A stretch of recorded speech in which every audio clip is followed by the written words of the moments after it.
ولا كذابا جزاء من ربك عطاء حسابا فمن شاء اتخذ إلى ربه مآبا إنا أنذرناكم عذابا قريبا يوم ينظر المرء সারা বাংলাদেশে সব জায়গায় খালেদাদের জন্য মিলাদ দোয়া মাহফিল হচ্ছে। এই কারণেই এইরকম নেত্রী আর দ্বিতীয়টা পাওয়া যাবে কিনা সন্দেহ আছে। খালেদা যে এমন একটি মানুষ যার বিরুদ্ধে কোনো দুর্নীতির মামলা নাই, কোনো অপরাজনীতির কোনো নাই, কাউকে নিয়ে কটাক্ষ করে কোনো দিন কোনো রাজনীতি করে নাই। আমরা সেই নেত্রীর রোগমুক্তি কামনায় আমরা সকলে ঐক্যবদ্ধ হয়েছি। আপনাদের মাধ্যমে আমরা সারা বাংলাদেশে ছড়িয়ে দিতে চাই।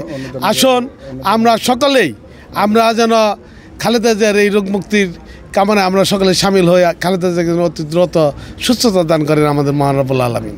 উদ্যোক্তা হলো আমাদের গাজীপুর 1 আসনের মা ও মাটি মানুষের নেতা, কালিয়াকৈর উপজেলা বিএনপির সাবেক সভাপতি, গাজীপুর জেলা বিএনপির সাবেক সাধারণ সম্পাদক, কেন্দ্রীয় বিএনপির সাংগঠনিক সম্পাদক কাজী সাইদুল আলম বাবুর সাহেবের নির্দেশনায় আট্টাবহ ইউনিয়ন থেকে শুরু করে আমাদের বিভিন্ন ইউনিটের বিএনপি যুবদল ছাত্রদলের যৌথ উদ্যোগে আমি সহ আপনার সকলের সহযোগিতায় আজকে এই চাল বিতরণ করলাম। আমরা এখানে একটা আপনারা জানেন লীলা বডি, আমরা এদের মাধ্যমে এটা কোনো বিনিময়ের মধ্যে না, এটা আমরা একটা চাল বিতরণ করছি। এটা হলো আমরা দীর্ঘদিন, একটু আগে আমি হুজুরের কাছে বলেছি যে এই দানটা যেন আমরা প্রতি মাসেই আমরা অব্যাহত রাখতে পারি।